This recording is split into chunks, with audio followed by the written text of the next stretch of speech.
So tell them you can play this when I'm gone. You ain't gotta go, I'm where I belong. So tell them you can play this when I'm gone. Who cares if I'm home? I'm just headed home. So tell them you can play this when I'm gone. Don't cry to this song, I'm where I belong. So tell them you can play this when I'm gone.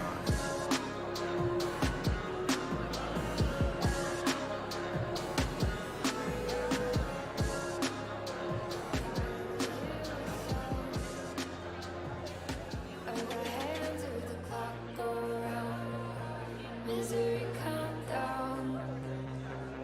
Lately I've been in a daze. Scared but I'm not afraid. I'm just caught and trying to find an escape. Picking the lock on the cage. Where have you been? Where did you go? How can you sleep knowing you don't know if I'm okay or not? If you can, I can tell. We put up walls knowing I can't see. How can you die knowing I can't breathe? Am I okay or not? If you can, I can tell.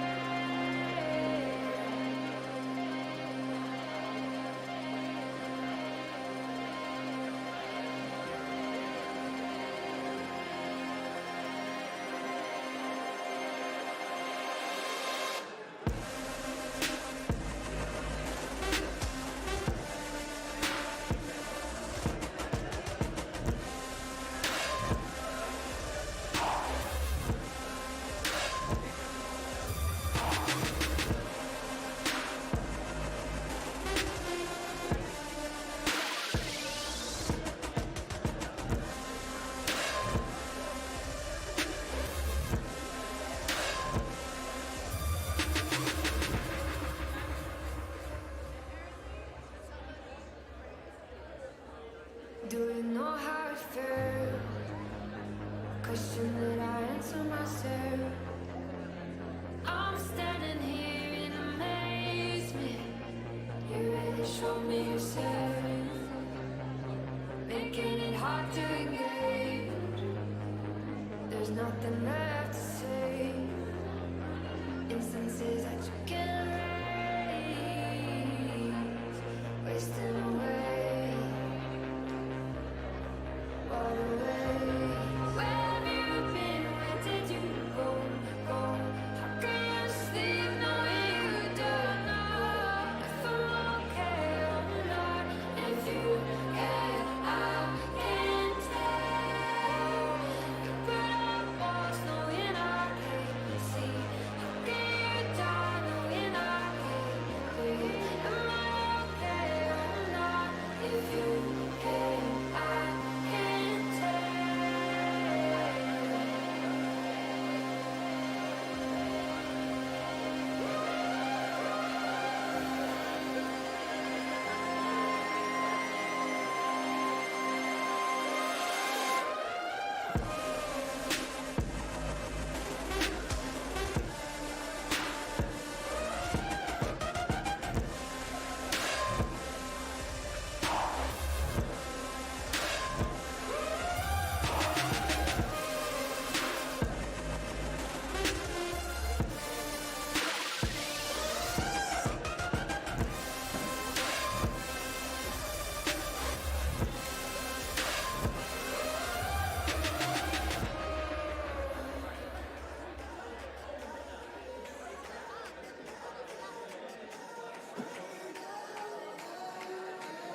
Well, good evening, Ripple Effect. How are you guys doing?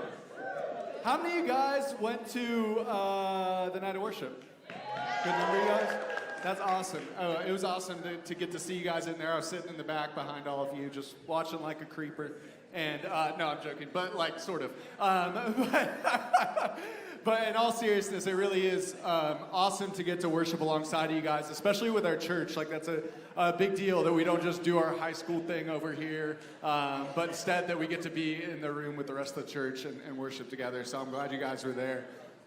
So tonight, we're doing a Q&A, and you guys submitted all of the questions, and hopefully you upvoted the ones that you thought were interesting.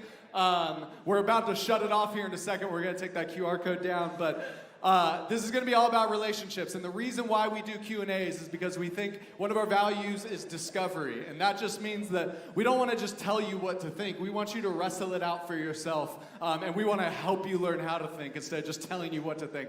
And asking questions is a really, really important part of that process. And so we really value asking questions. We're really grateful that you guys submitted questions. I also want you to know that lots of the questions that you guys asked are really great questions, really hard questions, really deep questions, and just thank you for trusting us, because I know it's not easy to ask some of the questions that you guys asked. We don't take that for granted, so thank you for trusting us and wanting to hear our voice on these things. So this is going to be a little bit longer than one of our normal messages, so feel free, like if you got to use the bathroom or whatever, like you're good to go, don't worry about it, because we'll probably spend a good bit of time working through these questions, so don't be afraid to take a break as you need it, all right? All right, without further ado, Brett, you ready to jump into this thing? Yeah, are we gonna go with just whatever's the Whatever's at the top, Okay. and Jacob, if you want to go ahead and throw those up there, you guys will see the questions we're answering. Oh, Boom. dang, all Beautiful. right. So, and the other thing is we may not get to everybody's questions because there are a lot on here. I don't care if we're here all night. No, I'm just kidding. I do. I don't think everyone agrees. I'm just with kidding. I Jeff. do. I want to go home. Yeah. All right. So, obviously, the first question up there. Why am I asking? We can just read it off there. Well, read it to us, man. All right. The first question is: what I'm feeling for a person love or lust? How do we navigate the difference? Love or lust? How do we navigate the difference? Do we want to define those two things before? Yeah. Like maybe somebody who's not sure what lust is. How would you define those things, Brett? I asked you. Oh, darn it. So I think there's a lot of terms you kind of have to define in this question. But to use the two words that you used, love and lust, I think when we talk about lust, I can't tell if this person is thinking like just physical attraction or like sexual attraction or lust. Lust is always like every time that word's used in the Bible, it's a sinful thing, right? Like it's to take your thoughts way too far. So all wrapped up in this, like attraction isn't a bad thing. Attraction isn't a sinful thing. Attraction is good. You should have attractions, or yeah, it's good. Like you should be physically attracted to people, or you can be, or whatever, and that's not bad or wrong in any way, shape, or imagination. So if that's what you mean, that's kind of a different topic. But lust is kind of whenever you take these things too far. So attraction, how would you define attraction? Love. Love. How would you define love, Courtney? Thanks, Jeff. Sorry. So I think love it's sacrificial. We've been talking about this a lot in the context of the church in both student ministries and on Sundays.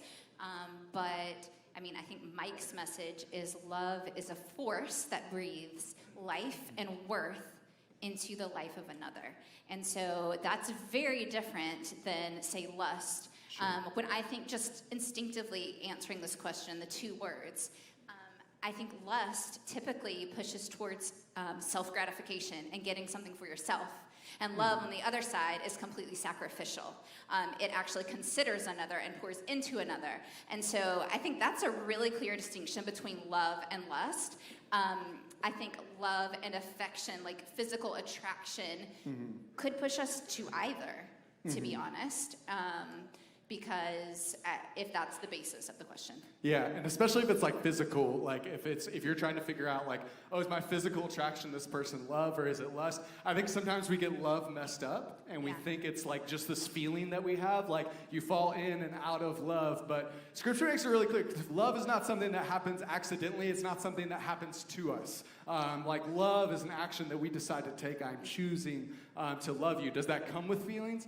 Absolutely. Does it come with emotions? Absolutely. But at the end of the day, love is something that you choose, because there will come a point, if you, let's say, get married down the road, there will come a point where like those feelings, like the butterflies in your stomach, where those eventually go away. You have to make a conscious decision to love that person. And I think sometimes we get those mixed up, but the way that I think about maybe love and lust, I think the self-sacrifice is a really big point. But I kind of put it like this, like lust says, I know we might regret this later, but I want to do it because it feels good right now. Love says, I want to do that really bad, but I love this person and I value this person, and I'm going to put their needs before what I want in this moment. So I think that lust is selfish. It's objectification. It's like looking at another person like they're just an object and they're going to fulfill whatever needs you have. And I think Will did a great job talking about using people to fulfill our needs, right? But love is self-sacrifice for another person. Yeah, and I will just add this. I think one of the lies that it's really easy to believe, and I think that probably my generation was taught this more than y'all's, was that getting married is going to cure lust.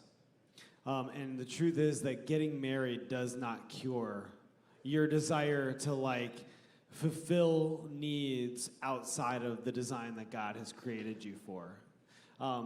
You now have a place to express sexual desires in a way that God kind of designed, but it doesn't cure lust. I mean, and you still have to wrestle with that. You still need to confess sin before God.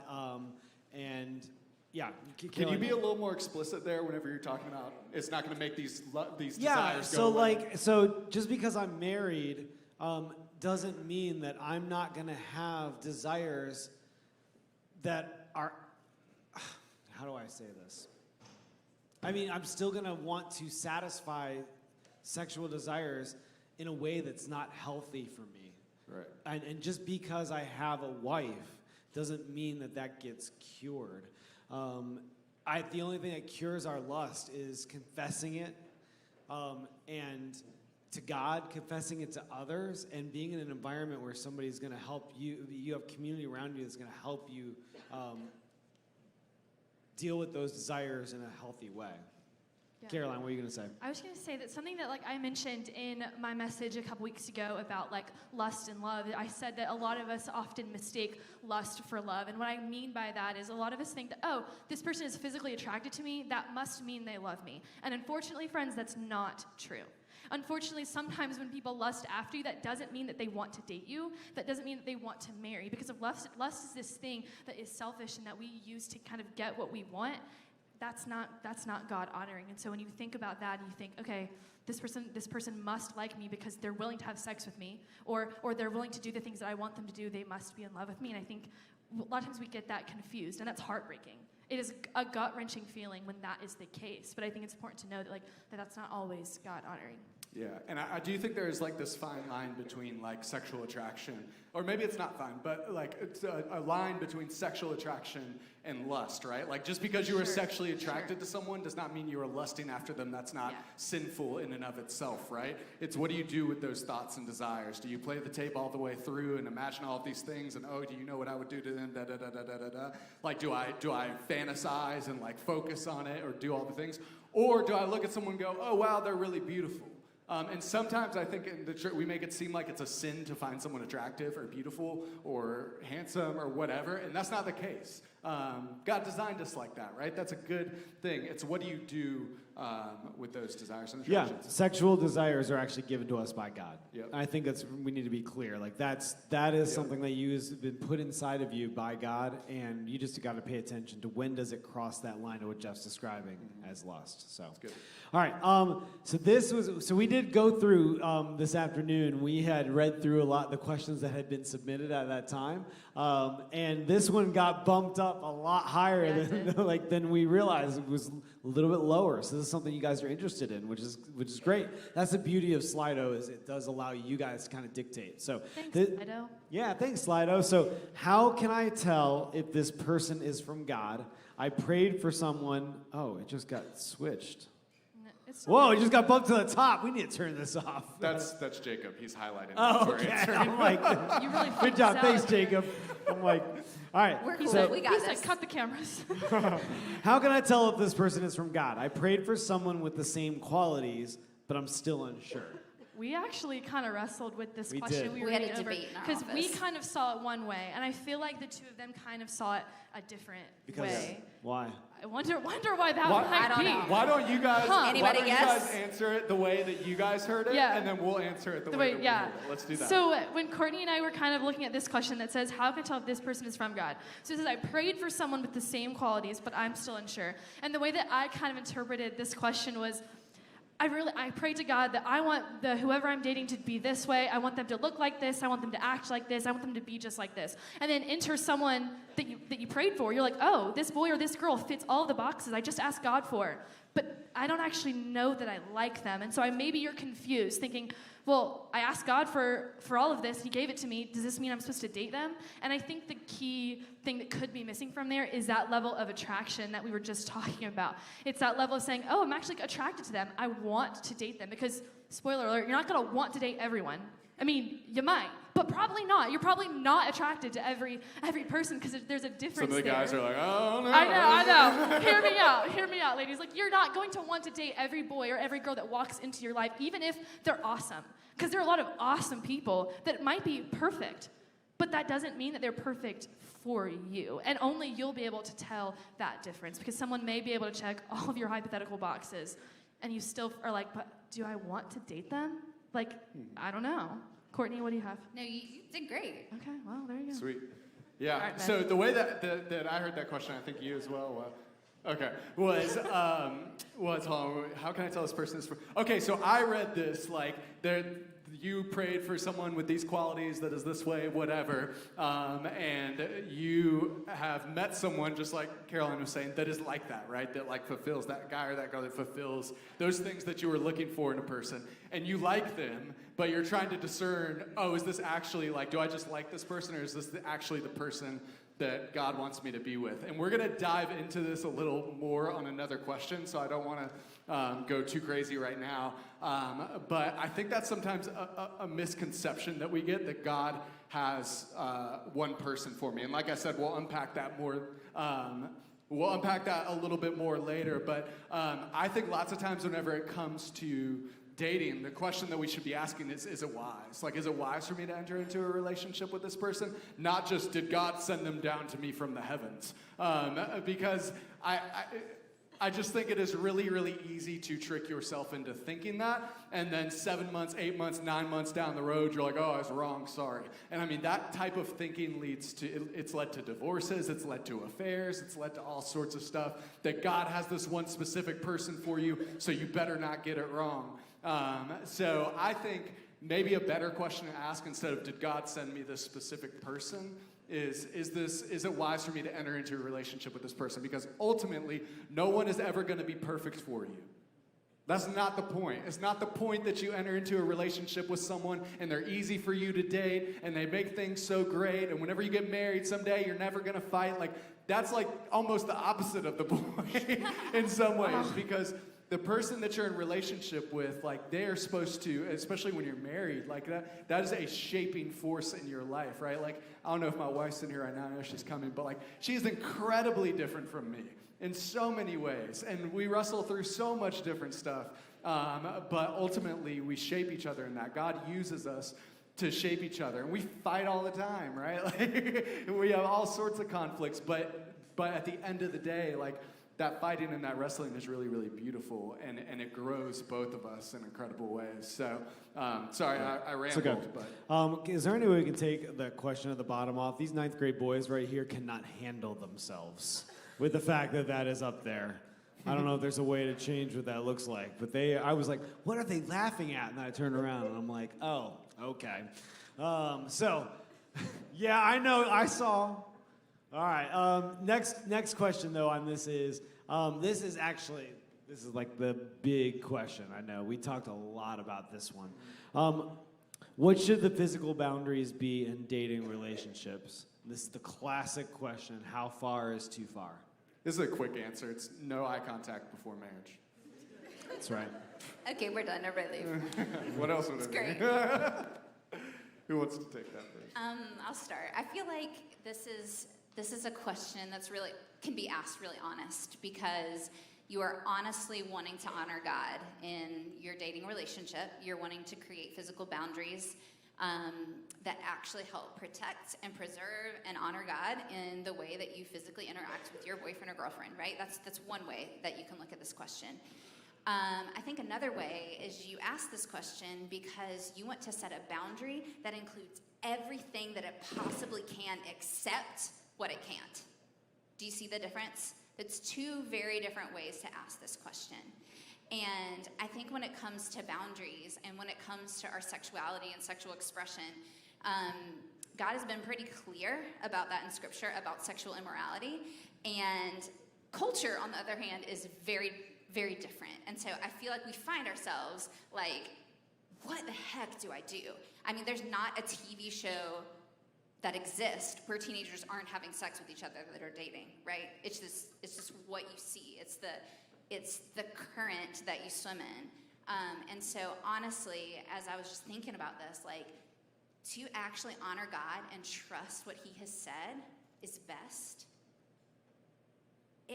It's a little out there. Like, it feels like we're trusting something that is crazy, and it's going to make you really different than the culture around you.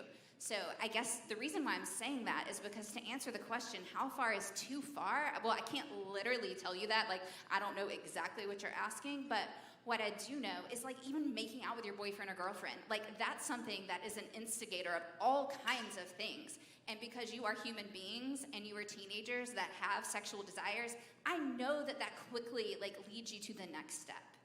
And so the reason that I say that is because, like, to be real, like, I don't know what that line needs to be for you, but what I do know is that things move really fast when you are in any kind of intimate, physical intimate relationship with someone that you care about. And so you really do have to be prayerful, and you have to include your community in that. You have to talk about, okay, guys, like, obviously, like, I have desires. I'm wanting this, but I know that God wants this. How do I walk this way? Like, what can I do to trust God? Like, what does that look like? Does that look like, I mean, you can draw boundaries anywhere, right? But, like, what does that really look like for you? And I think you have to be honest about that. But I think another thing is in that the illustration, kind of the picture of how to ask that question, I feel like the question we need to ask when we're thinking about boundaries and relationships is, how do I honor God in this relationship? It's not how far is too far. It's how do I honor God in this relationship? Because if we're thinking about honoring God, guess what? We're far less likely to think about where that boundary ends and try and get all the way there. Because if there is a boundary there and we're trying to push to it as far as we possibly can, I mean, you're probably going to push past it. I'm just saying. You're a human being. Yeah, and I think it's important that that happens before you consider maybe even a relationship, or because if you're trying to think about what happens. Sorry, I just want clarity. It's important that what happens before you. That you think about those boundaries for Okay, yourself, yeah. and that you're open and honest with other people before you're even in it. Because when you're already making out with someone, you're probably not thinking about how you can honor God in that moment. Probably not. So you have to think about that before you get there, or else all of that stuff goes out one ear. Yeah. You may think and want that, but it's really easy because your mind just switches. And so I think if you're, like, committed to thinking, okay, how can I honor God in a relationship? What does it look like to honor God even when it comes to my physical boundaries? I think that it should be something that you do before you can get to a point where you can't. Yeah, and I think really quickly, maybe a better word even than boundaries is your convictions. Yeah. Like, what do you believe about sex? What is it for? Like, what is physical expression for in a relationship? And I think you kind of have to wrestle those questions before you can just put out an arbitrary boundary that says, oh, I'm not going to go that far, right? Because, I mean, if you're depending on your own strength to do that, it's just really hard. Yeah. And that question, something maybe underneath all of that is I think lots of times we get sin backwards like this, in that we ask these questions that assume that that is what you want. Right? Like you assume that like, oh, well, what I want is to be able to have sex, so I can't do that, so how close can I get, right? Or we do it with like drinking too, maybe whenever you're 21, before you're 21. Is it really a sin for me to drink? Or like, how many beers can I have till I'm drunk? Like, what's okay? What's the closest I can get? And it assumes that what's on the other side is what you actually want, but you can't have it because of God, so like, let me get as close as I can. And I think that's just the wrong perspective of our relationship with God, because what Scripture teaches us is what you actually want, what actually fulfills you, what will actually make you a happy person following Jesus is the life that He designed us for. It's just really, really difficult. And sin is deceptive, right? Like it will trick you into thinking that, oh, what you want is over here and it's so much fun and it's so great and it's so whatever. So like, what's the closest that I can get and still be good with God? And it makes God this like judge, right? Or like, sorry, not this judge. It makes you like this lawyer that's trying to figure out what the loopholes are. That's trying to figure out like how close can I get and what are the things that I can actually do. And it kind of erases a relationship, right? It erases a relationship with a God who loves you and wants what is best for you and designed you for a specific way of life that you actually want. It just doesn't always feel like it. And one more quick thing before we move on, in that physical boundaries are so important. And I think a mistake that we often make is we try to push them. Like, and I say this as someone who did this, right? Whereas someone says, no, like these are my boundaries, you've talked about it, you've thought about it, whatever, you tell the other person, and then you spend a bunch of time, and this can be a guy or a girl, spend a bunch of time trying to get someone to cross those boundaries. And if you just convince someone, or you beg and you beg and you beg, and they're finally like, okay, fine, whatever, like that, in essence, it's non-consensual sex, right? Like you've convinced this person to do something that they don't want to do, and it doesn't feel like that in the moment, but that's actually a really, really harmful thing to do to somebody. And I think we make it seem like it's no big deal, but it is a big deal. Like it really, really is. And if you're someone in the room, and again, I say this as someone who did this repeatedly throughout my life, who struggled with that, or I don't even want to say struggle, like I made the decision to do that repeatedly throughout my life.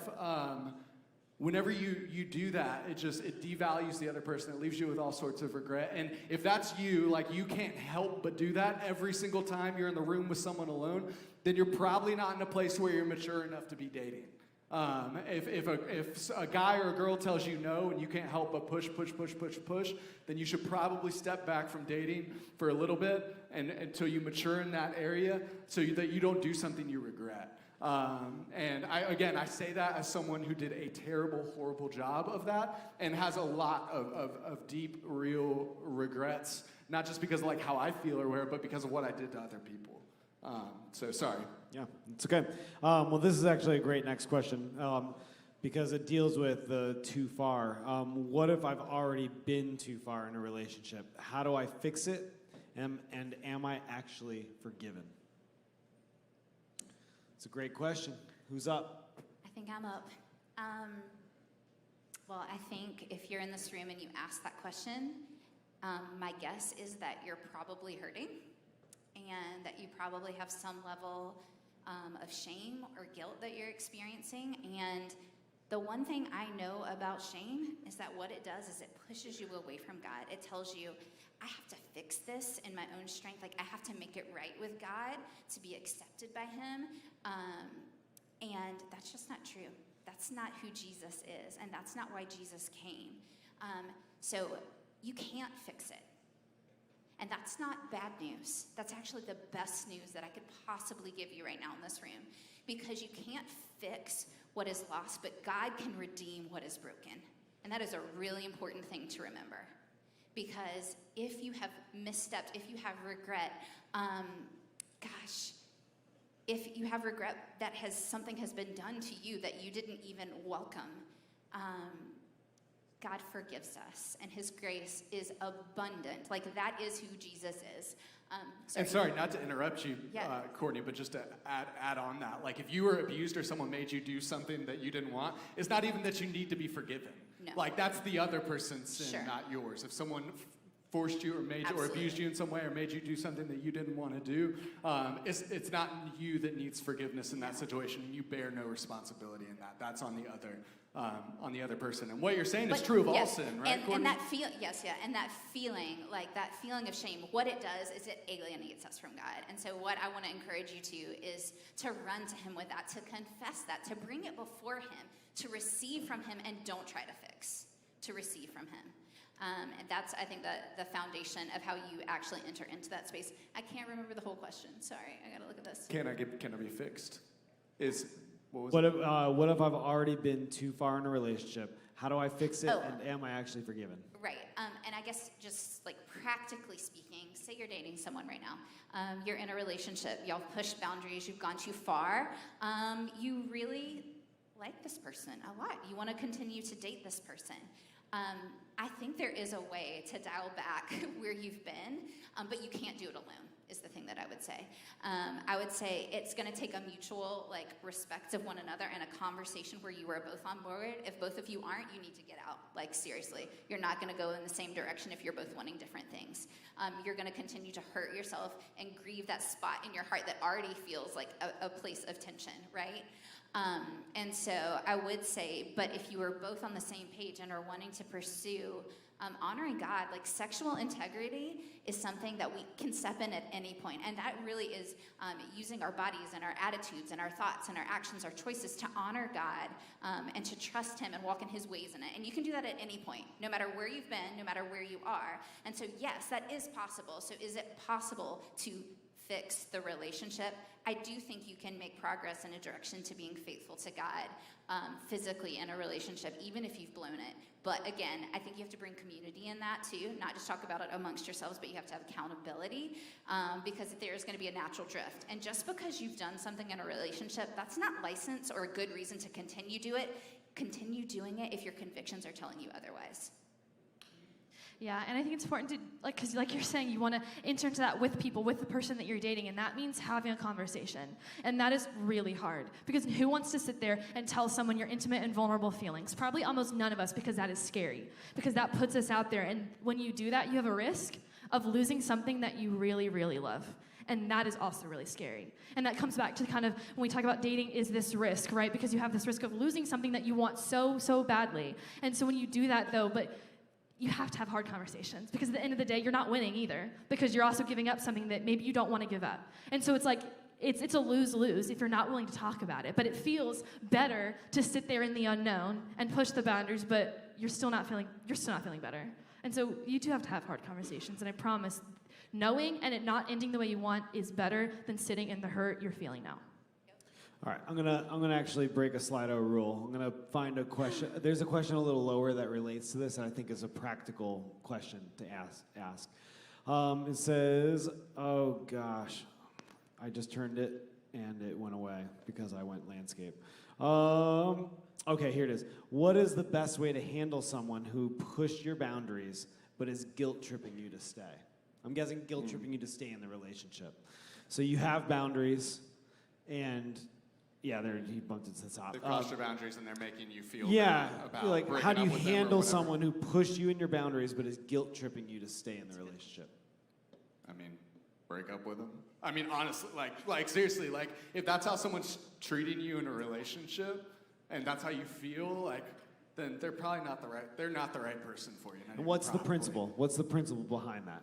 I mean, there's no, that is someone, so many times, that's just me using you, if I was doing that to you, that's me using you to get what I want. Which is what we defined earlier as lust. Lust, right? So Yeah, that's the it's- difference between lust and love, right there. Yeah, it's no, I'll never do it again. Like, and I'm so sorry, and like, and you can't leave me. I'm so lonely, or I'm so whatever. And it's like, let me just get you to stay. And it doesn't even matter if this is, by the way, like a sexual boundary that's broken, or even like an emotional boundary or a relational boundary that they hurt you in some way, and they use guilt to make you stay. That should never be the driving motor behind why your relationship sticks around.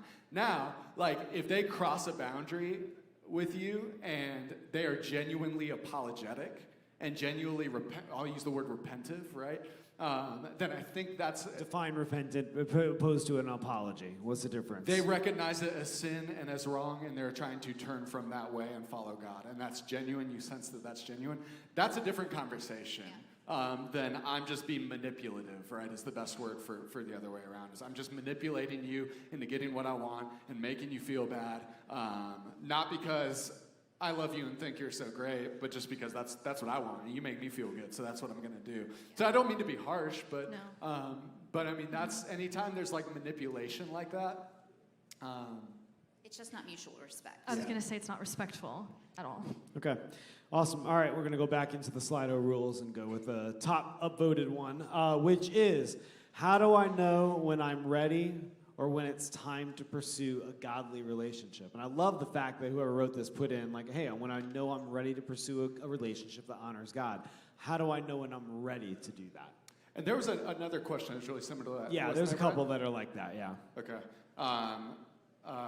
One of them was like, how do you prepare as well? Yeah, it's gotten bumped down because Okay. of other questions. Okay, so how am I ready?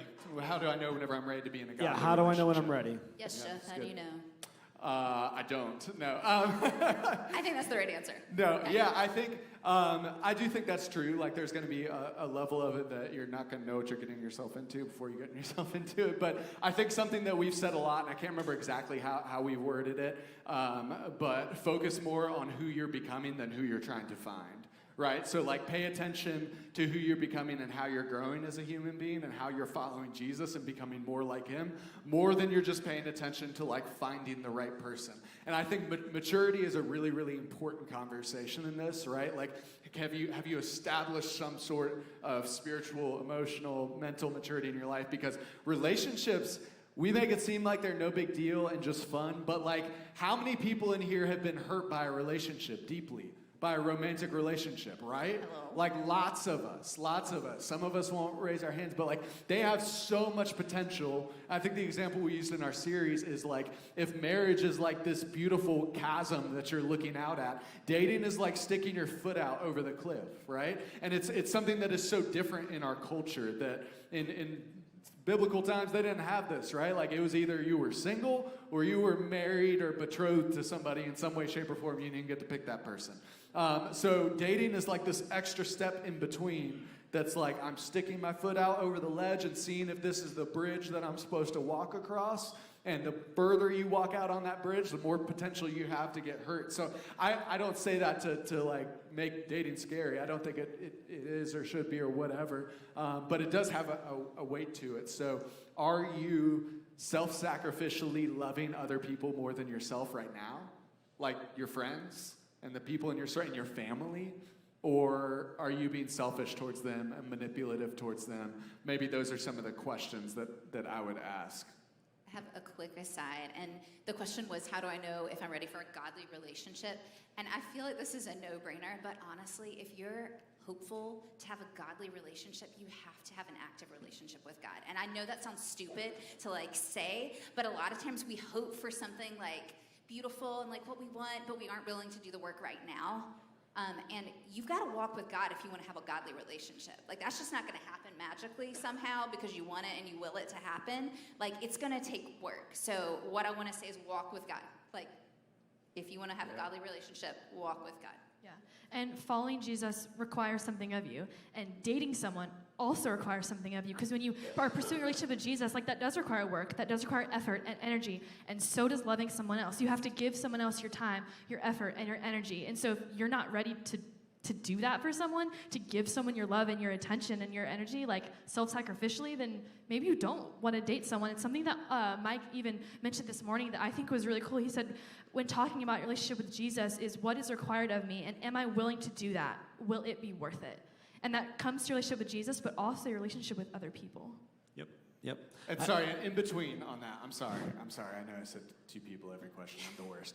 But Oh, this is Rule your second breaker. time on this question. I know I'm the So- worst. So so- technically, though, I'm just stepping No, back no, into no, the first no, one. no. right? Like, no, you're not. They're like, so now 2 people have spoken in between your 2 people. So He now could have you're been out. So done it's by the actually, time You're we the had fourth this so it's conversation. actually Caroline's fault, not mine. It's always my fault. No, but in all seriousness, just because you're not ready for a commitment, that's not an excuse to act like you're dating someone in a relationship Come with them, on with because it. people do that all the time. You're like, I'm not ready for a commitment. I don't know if I'm ready for a relationship yet, but I'll hang out with you, I'll make out with you, I'll text you all the time, I'll send you pictures, I'll do this, I'll do that. Like, no, just because you're not ready for a commitment doesn't mean that you get to do that to somebody. That's not the way that dating should work, because that is high potential to hurt another person. So if you're not ready for a commitment, then you're not ready for a relationship, because a relationship in and of itself is a commitment to another person. So if you can't do that, then don't do it. Like, don't act like you're going to, because it just winds up hurting people. Even though you just doubled your rule of how many people should answer, I'm glad you added that. Me too, that was All good. right. He's So next one is being single.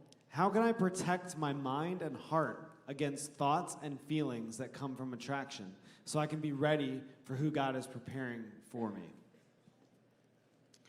It's a long question. Read it one more time. Yep, and you can see it up there if you want to read along. Being single, how can I protect my mind and heart against thoughts and feelings that come from attraction, so I can be ready for who God is preparing for me? I want to loop in the other question too, if that's okay, Yeah, that that's I mentioned fine. earlier, which Yep. was, how do I prepare biblically for, I don't know. I think it said, how does like a male or female prepare? yeah. Read it for us. That was not a sentence, sorry. How should a male or female prepare biblically for a relationship? Do these questions feel similar to you guys, or am I projecting? Not really, but go on. No? Okay, y'all answer it. You can- You got it. You got it, Corey. I mean, I was just going to say, the question that's being asked, thoughts and feelings that come from attraction. So like we said in our question earlier, attraction is not a bad thing in and of itself, right? I think when attraction becomes something that is dangerous is when it becomes lust. And that is a different thing than attraction. So I think what we have to do when we have experienced feelings and thoughts of attraction, we have to not stew on them. We have to not meditate on those thoughts and let them lead us into a place that is sinful, if that makes sense. And so how do you protect your mind from that? Well, you take your thoughts captive. When you see someone or think about someone who you think is beautiful or that you're attracted to, you don't wander into territory that you know is going to lead you fantasizing or thinking about them in a way that isn't honoring to God and isn't honoring to them. And then I think second is you don't do things that feed desires that lead you to more lust. So if you know going on Instagram or if watching this movie or that is going to feed that desire for lust inside of you, of course, when you have feelings of attraction, lust is going to be born quicker. Like that's going to naturally, like it's a chain reaction. So you have to retrain your thoughts and take your thoughts captive when it comes to attraction. And I mean, I said this earlier, and it's like the cheesiest thing ever, but just go with me. I mean, God made all of us. You kind of said it, but when someone is beautiful and you have a thought that is of attraction and you're like, oh, that person is really beautiful. I think they're whatever. God made them. So actually like moving to a place where you actually thank God and acknowledge that God made them when you're attracted to someone and not just go, oh, they're for me and like objectify them. That's like a totally different way to navigate that thought and that emotion. And I think that's really helpful when you're just battling with your thought life. Yeah. Anybody ready? else? Dunsies. I'm good. Mic drop. All right, next question. This is going to be a really good one. This one I think you mentioned earlier, Jeff. Does God have only one specific person for you to marry? What does, and I mean, just, you mentioned it earlier. So I'm not saying you have to answer This it. is our soapbox question. But yeah, does it, gosh, where'd it go? Does God have only one specific person for you to marry? What if you choose the wrong person? Okay, so there's a million different angles in this question that you could kind of come at it from. But the really, really simple answer, and we some of us may have different opinions on this here, even on stage maybe, but definitely on our staff. Like there's going to be a few different opinions on this topic. But my answer would be, so far as I know, there's no place in Scripture that paints that picture or gives that idea. I think lots of times that's something we impose as a want on God because we want everything to be linear, right? We're like, I want God to have the person picked out for me and to just kind of deliver them into my life. And then I want God to have my college picked out and my job picked out and all these things picked out. And I'm just going to go down the railroad tracks that God has already laid out for me. And I don't think that God works that way. I think more often than not, and we talked about this a little bit in the Roman series if you were here for it, but if you're offering your life as a living sacrifice to God, then lots of times these decisions are up to you. Like who you date, who you marry, what college you go to, what job you work. If you're genuinely trying to follow Jesus in those spaces and submitting your life to him as a living sacrifice, I think more often than not, God allows you to make these decisions for yourself. So I don't think that God has one specific person that you're supposed to marry. I think that that's a decision that you should make with community, with a church, with people who love Jesus. And I think there are a lot of things that can go into that decision. And I know that doesn't seem as romantic, but if you really think about it, how much more romantic is it for you to say, out of all these people, I chose you, versus, I didn't really have a choice, God made you for me. Like, how much more romantic is that to say, out of 6 billion people, I picked you to love you and to walk with you and to live with you. Like, that is infinitely more beautiful to me. But even if the answer was yes, God made one specific person for you to marry, then the second question doesn't matter.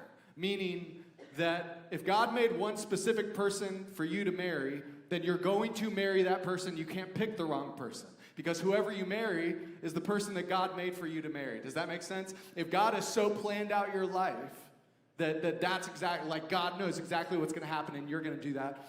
God never wills divorce. Like he doesn't say, that's never God's ideal, I should say, is divorce. So like the idea that God planned for you to marry the wrong person and then get divorced and go marry someone else, it's probably not the case. So if the first question is true, then the second question doesn't really matter because you won't marry the wrong person. You'll marry the person God designed you to marry. I hope that makes sense. Yeah, it does. And I would just say that, like, because if it's not true, if God does not only have one specific person for you to marry, I recognize that stinks. Because then that means you got to try. You can't just wait for someone to walk into your life and then just trust that it's going to happen. And, like, I know that's not ideal, right? I would rather just not try. But you do have to try. I think you do have to pursue love. Like, that is something that you are choosing to do and choosing to be a part of. And I think that is beautiful because, like we said, pick me, choose me, love me. Like, I want to love someone so deep that I only want to want them and not just because it happens that way, you know? And I just feel like that question is laden with pressure. Like in the question that was earlier, that was kind of similar. I feel like a lot of times we put a lot of pressure on ourselves to get every single decision right, but especially the one, right? And that is kind of debilitating, honestly. I remember feeling that way when I was in college and I was dating someone who was like the perfect person, like the question that Carolina answered. Like, he was great. He did all the things I'd craved for. He was exactly it. Y'all, he lived in California and he was a surfer, and I was like a sophomore in college, and he said, I'm gonna move to Wilmington when I graduate to be close to you. I about had a heart attack. I was like, crap, I prayed for this and God brought me a husband and I want a husband. Like, for real though, it was like a crisis of my life. So anyways, there's a lot of pressure in that. I think we live under that pressure instead of, we don't get to control God. I think that puts a lot of control in our hands. No matter which way you slice that question, it's like we are ultimately like in control of finding the right person or choosing the right person. That's just a lot of pressure. The last thing, and this will be short, I'm sorry, is this. Don't nobody want to hear this. But God might not have anyone for you to marry. Ooh. Like, marriage is not promised to everyone. It's not something that's going to happen to every single person. Scripture actually more often talks highly about singleness than it talks about marriage. And it paints a beautiful picture of marriage and something integrally important to creation. So, like, not to demean or lower marriage at all, but more often what you see Scripture saying is get married if you have to. If you can't handle yourself, get married. But it's better for you to be single so that you can serve the Lord. That your focus will be only on Him. So God might not have anyone for you to marry, and that is okay. In fact, it's more than okay. It can be really, really beautiful. So I just know that as well, that some people will be single for the rest of their lives, and we shouldn't even say that with a cringe. Like, that should be a beautiful way of life that you can step into, not something that we're like, ugh, I hope that's not me. So. I feel like there's a battle going on between two questions back here about which one's going to be which one's going to be asked next, because it keeps switching positions. But we're going to go ahead and stick with the one that's about dating, and then we'll get to the friendship one after that. So the next question is it wrong to date a non-believer who wants to grow in their relationship with God and seeks guidance? And if I could maybe just start with it for this one. I think the question, is it wrong, is more often than not the right question to ask. So if you're asking, is it wrong to date a non-believer, someone who doesn't believe in God or maybe doesn't have a walk with God, but is interested and open to walking with God, I don't know if it's wrong. Is it wrong is the right question. I would say, is it wise? A lot of times when it comes to something as right or wrong, it's really hard to know whether it's right or wrong. And for me to be able to answer this question specifically for you, without knowing the details, without knowing who you are and what the story is and what the context of your relationship is, I think it's really hard for us to answer, is that right or wrong? But I do think it's maybe a little easier for us to answer the question, is it wise for me to date someone who is not a believer in Jesus, but is open in pursuing that? So maybe that would be the better way to answer the question, or ask the question, is this a wise thing for me to be pursuing when there are 6 billion other people in the world? I don't know. I think that's 3 billion, because half guys, half girls. Yeah. So anyway, keep going. Is it half and Who's half? next? I don't know. I think there's more women. There's more women. Yeah. Guys die sooner. Guys, your odds are looking good for us. Any other thoughts on that? I think the way that you answered is great. I'm never a big fan of black and white rules. If you know me, you know that. I'm not a rules guy. You don't like rules? Yeah, I don't like rules. No, I like rules. Yeah, just you've fine. broken your own rule every single I know. question, Jeff. So I we just get think it. that rules, all jokes aside, I think things are rarely really, really black and white. Sometimes they are, and there are definitely topics that are very black and white. But I think this one is not necessarily the case. There's a verse that lots of people will quote that talks about being unequally yoked. I wish I could tell it. Maybe I should look it up. I'll look it up in a second. But I think what Brett is saying is a better question. Like, is it wise for me to do this? And especially whenever you're in high school, whenever you're a teenager, whenever you're younger, whenever you're already in a hot spot for making unwise decisions, putting yourself in a situation where one person has a whole set of convictions and someone else has completely different convictions is a really, really bad idea. Because you have one person who's supposed to live self-sacrificially, who's supposed to count others as more important than themselves, who's supposed to honor the other person in that way. And then you have other person who's living in the culture of the world that says, take what you want and live for yourself. And that's a recipe for disaster. And already, even physical convictions are already incredibly difficult to navigate and hold to if you're a follower of Jesus. So to have one person that holds those convictions and another that doesn't, it's a recipe for disaster is dramatic, but you're putting yourself in a not great, maybe unwise situation. Yeah, and I think a lot of times too, when we enter into that relationship, anyways, knowing that someone doesn't hold those same beliefs, I think we think that we'll be able to get them there. We'll be able to fix that one part of them that isn't quite right. But because that relationship is so important to you, that doesn't mean it's going to be so important to them.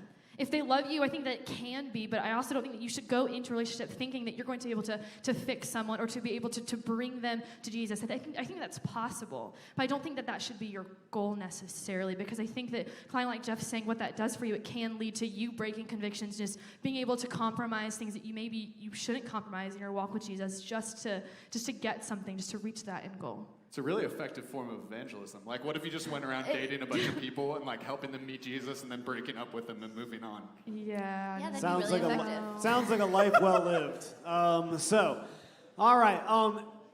Maybe 2 more questions. Looking at the time. If Jeff can not answer them, then maybe. Yeah. If he cannot break his own rule. Yeah. I won't Yeah. even answer that. All right. We're gonna get out of the dating and that kind of stuff. We're gonna ask this question: when does a friendship become toxic?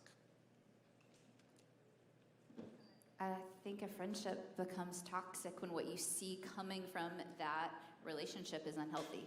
I think if you're in a friendship with, or a friendship specifically with someone, and you are constantly anxious about that friendship and worried about that friendship and angry in that friendship or feeling disrespected or hurt or all of the things, and you actually are experiencing unhealth in your emotions because of this relationship, that might be an indication that it's not okay. But let me be clear, because every relationship, the best friendships, are going to have conflict, and there's going to be disagreement, and there's going to be hurt feelings.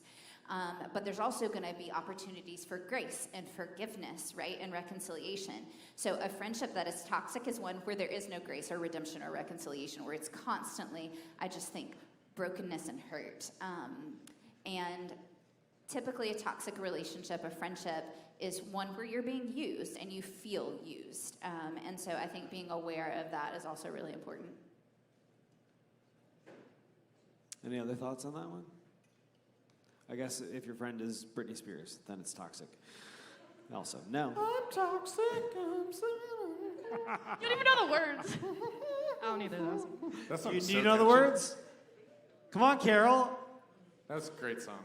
So catchy. All right, we may be able to do more. That was a Okay, concise great answer. song's generous, but sorry. What? No, You go ahead. said it was a great song, Toxic? Yeah, I jumped the gun a little bit. Ask but another it's a question, catchy please. song. All right. It's a catchy It is song. catchy. Let's see. Some of these questions we have answered. It's In brilliant. other We should do another questions. friendship one. Is there another one you want to answer on there? A friendship I feel like we one? should do another friend one. We've been talking a lot about dating. It's kind of dead. It's dead. Just kidding. Wait, hold on. Let me think about this. I don't know. Okay. Oh, how do I one- navigate? The Here's one. moderator. How do I navigate friendships with non-believers? Wait, that's the one I was gonna read, and then I got nervous because I was like, "Did we already answer that?" No, I don't think Okay. so. We talked about relate. I like know. romantic I know. relations. Yeah. So how do I navigate Okay. a friendship with a non-believer? You got that one?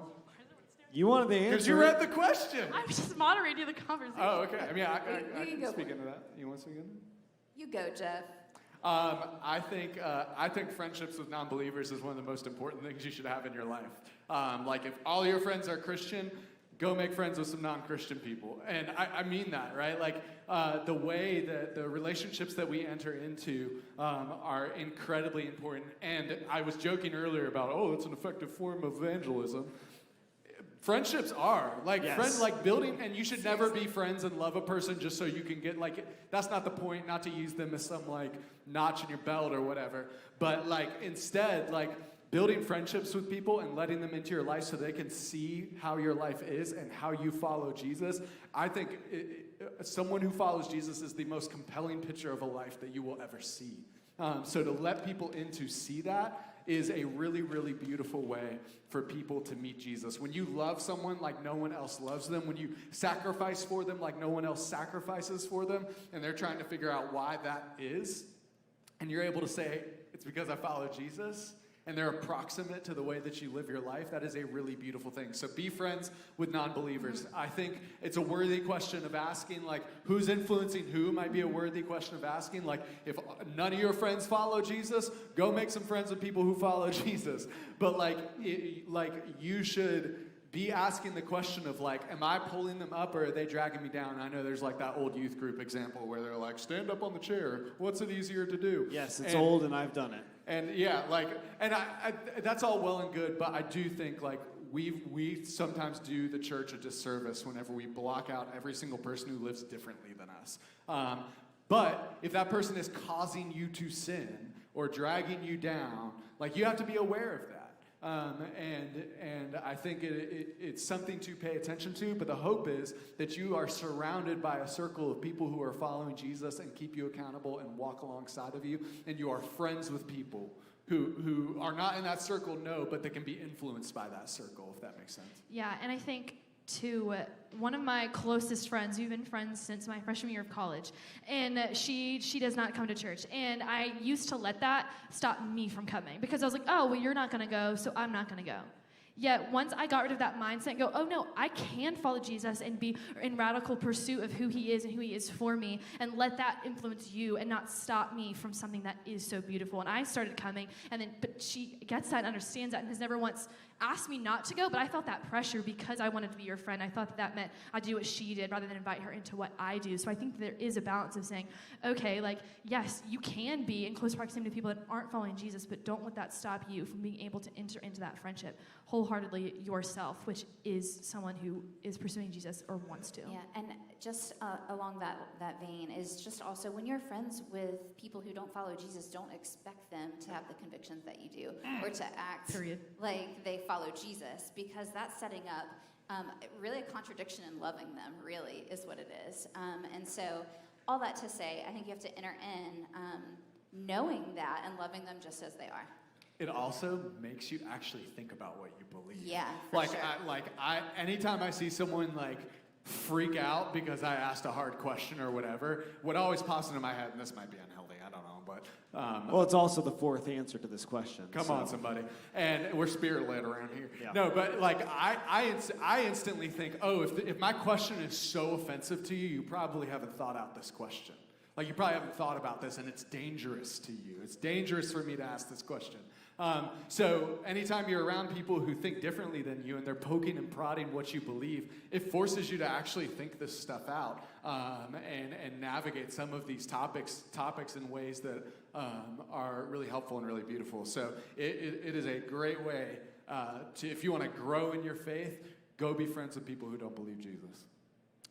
All right. What are y'all thinking time-wise? Uno más. One more? Okay. I just got to find one in here. I'm not going to ask. Maybe we should ask the audience. Oh, ask it. Yeah, do it. Right Yeah, now? we'll- Right now is the Wait, last I question? have a question. Well, We're not there is scared of that one. word. I'm not afraid of it, but it's also, it's going to take a hard right turn, kind of. That's all right. All right. So the question that was on the screen momentarily, and it was causing some giggles. It's actually a really important question to ask. The question was, is masturbation a sin? And I don't even know why we giggle about that's something that we all talk I about. know, And I y'all know. get in church and you start acting like a bunch of first grade. You know what I'm saying? And that may that's not, like and this, it may not have been what they were laughing at. I don't yeah, know. yeah. But this is a topic that is Maybe I'm just giggling about it. part of the human experience. So don't be uncomfortable. It's okay, right? But all of that being said, I think that is such a gray area in my mind. But I think what is easy to see and easy to navigate is 99.99% of the time, whenever you masturbate, you're usually doing it while you're lusting, right? Let's be real. You usually have an image in your mind or a video on your phone or someone's Instagram post or whatever, and that's a sin.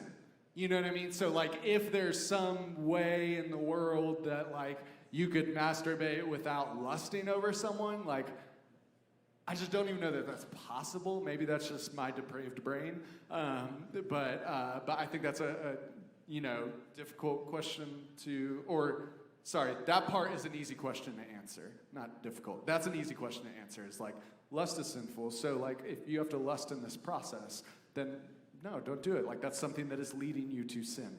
And be aware of that. If you're married down the road and it's something that you do with your spouse or whatever, I think that's a different story and a different conversation to be had whenever you guys are at that point in your life. All right. Anything else? You want to end on that one? Well, one of them on there was really interesting. Carol doesn't want to end. She's trying No, to change the subject. it was She's asking if Brett's bald head was a choice or hair loss. Do people want to know? Come Was on. it a choice or a hair loss? Yeah. It started out as hair loss and became a choice. That's deep. Yeah. Yeah, when you start losing your hair when you're like 19, 20, and you see the writings on the wall, Take notes, eventually, kids. This could be you in like 3 eventually years. you just take it all Scary off. out there. It's better. But you start with a 2 guard or a 3 guard, and you're like, oh, it's not Test that the bad. waters. Yeah. Yeah. And then you're like, yeah, 2 guard's probably better. And then you're like, now I got to go to the 1 What guard. if you tried to grow it out? What would happen? Would it it'd grow? be nice and thick right around here. Could That'd we be do like better. a Fuse fundraiser? Like, where dude. you like, Grow it out cut till your hair Fuse. for, Grow it like, out a till certain amount Fuse. of time? Then we'll shave it at For camp. every dollar that you guys donate, Brett won't shave his hair for a day. Come on. No, Who's wait. in? So here's the thing. You don't have to convince me of this. Is Karina in here? She wasn't here. I saw her. That my wife is the person you have to convince She of left. this. She has to look There at was a time I was trying. We thought about doing it, but there was a wedding that I was going to either be performing or I was in. You would She was look like John Piper. Like They don't know with who his John long- I know, I'm Piper sorry, is. but he doesn't cut his hair. It's like long. No, it'd be a skirt. cul-de-sac. It'd be the skirted egg. It's the skirted egg. That's what it's yeah, called. yeah. So, Don't ever say that again. yeah. Eventually, you go no guard and you don't go back. Oh, what was the other fun question about hot dogs or something? Thoughts on macaroni? Thought that was the question. How is that even a Yeah. question? Why would you not like macaroni? delicious Objectively, it's a noodle. with cheese. Macaroni and cheese, maybe. I could see. All how you right, might like here's that. what we're gonna do. Macaroni, best with cheese or best with a red sauce? Cheese Cheese. or a red sauce? That is Sass a and hot Peyton. take. Sassel. They're going Ben out- Shaw raised Sass his and hand, and Peyton. then he got nervous because no one else did. They're going out for Italian later. All right, so, all right. Hey, Th- can I these are the hard-hitting I have a questions. thought. I have a thought too. Why didn't we ask these in the beginning? Why didn't you guys vote that up? Yeah. Anyways. Hey, Should we do another Q&A at some point? Was this a good format? they're like, it's been an hour. No, I want to go home. Gross. Yeah. No, hey. If we feed them first, maybe Beat they'll Pit do it. collab. What? Feed pig collab? That wasn't my idea. Please don't look at me like that. Sorry, I was reading a question. No, absolutely not. What was the For question? free? You're gonna do that for Jeff free? is always asking if you want to lock toes with someone. All right, let me just let me just free? pray for us. on Yeah, that we note. need to pray. Lord, Wait, I have one forgive other us. thing to say. Caroline. Come on. If you have a question that did not get answered, but you want to ask it, please come up and talk to us. We would love to. And you're not afraid about not being anonymous anymore. And one last thing. So this morning, was anyone in church this morning? Maybe. Oh, Yeah. We launched something kind of slight. Do y'all know what we launched? I didn't have lunch. Fuse. Is anyone coming to Fuse already? Look Well, at that. who's actually signed up already for camp? Who's Anyone? gonna sign up? Crouchy, are you really? Crouchy. Senior year, you had to be there. Guys, we want you to come to Fuse. What is More than we Fuse, want Carol? anything. They may not even know what Fuse is. My Well, then feet you are should cold. come. That's the best way to learn, to experience. That's probably not. It's a summer true. camp. Yeah, it's Fuse summer is camp. summer camp. That's probably all I should say. And we do this It's thing, fun. this spiritual activity there where we all interlace toes. We while don't we do pray. that. It's incredible. Jeff actually will. I won't have make grown it in to my Fuse. relationship with God way more from that experience than anything. That's a new spiritual discipline. in What my if you life. did really that? need What to if you did pray. that at your wedding? It's one of those like things people do where they like You're force losing the stand, like, people. you just Happening interlace right here, toes. right now. Put your That's sock how you- on. That's the new consummation of marriage. Anyways, come to camp. Moral of the story. All right, I'm not even. Let me pray for us really Please. quick. No, I don't Guys, think you're allowed to pray anymore now. God, we repent of our ways. No, dear God, thank you for this group of students. Thank you for the questions that they ask. Thank you for your design for life, God, and the fact that we get to live it alongside of you and alongside of each other. So I pray you bless these guys. Help us have an awesome night together. In Jesus' name, amen. Amen. We're going deeper. We're going deeper. We're going deeper. Walk towards the light. You're made to walk towards the light.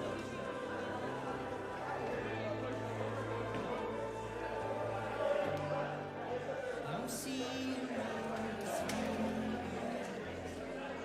for the first time. For the first time. Deliverance is coming, and it sounds like singing for the first time. That's right. Oh, sweet redemption, the heart of heaven. It's setting all things right. It's setting all things right. Oh, sweet redemption. Oh, how it beckons, it whispers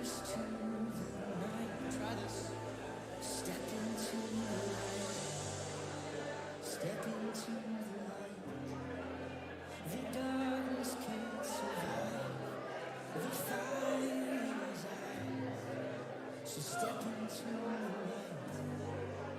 Step into the light. You were never meant to hide. You were meant to be alive. So step into the light. That's your story. That's your story. Step on into this. Claim it, you gotta claim it. My shame, it don't enslave me. 'Cause it does. Oh, come on. For the first time, that's freedom. Yeah. And I finally found my healing. And it feels like breathing. Yeah. For the first time, oh. Sweet redemption. The heart of heaven. It's said. That's the story. It's said in all things right. Oh, sweet redemption. Oh, how it beckons. That's right. It whispers to the night. Yeah, step into the light. Step into the light. The darkness can't survive. The fire in his eyes. So step into the light. Step into the light. You were never meant to hide. You were meant to be alive. So step into the light. Oh.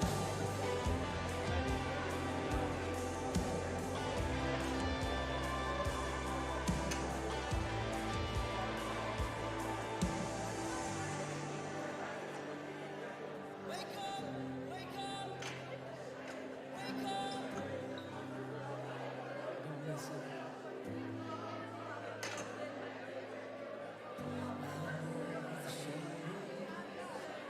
It's time to let go. Let freedom take Come taste the rain. The Father's calling. Don't waste a minute. Come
to wonder. You know what you're doing. That's true. So why would I worry at all? 'Cause you're faithful to supply. Let's just declare this together.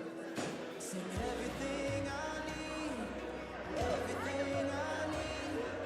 My Father has it, my Father has it. And every single time, the Lord will provide. That's right. My Father has it, yes, my Father has it. Yes, He does. Oh, my Father has it. Yes, I trust.